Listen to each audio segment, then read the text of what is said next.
Постојат многу закани ризици. Само од кој аспект да ги согледаме.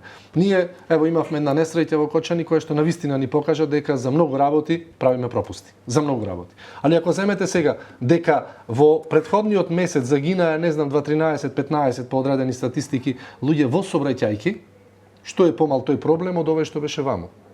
Овој ќе се случи еднаш во Кочани, а ние секојдневно имаме по улиците гинат, што со мотори, што со возила, што пешаци и така натаму. Дали е тоа проблем безбедносен? Огромен безбедносен проблем. Понатаму, дали ние ја имаме севкупната граница заштитено како што треба? Мислам дека не.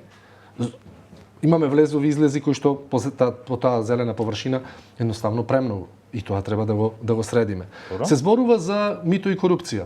Да, постои мито и корупција, дефинитивно нас ни стана како дел од животот, не го чувствуваме веќе. Тоа е стил на живот. Ако одиш некаде, се знае дека биди спремен да се чепне за джепот, ние што викаме. Зошто е тоа така? Затоа што ние во нашите глави тоа си овметнавме. Дајте да го извадиме од главите.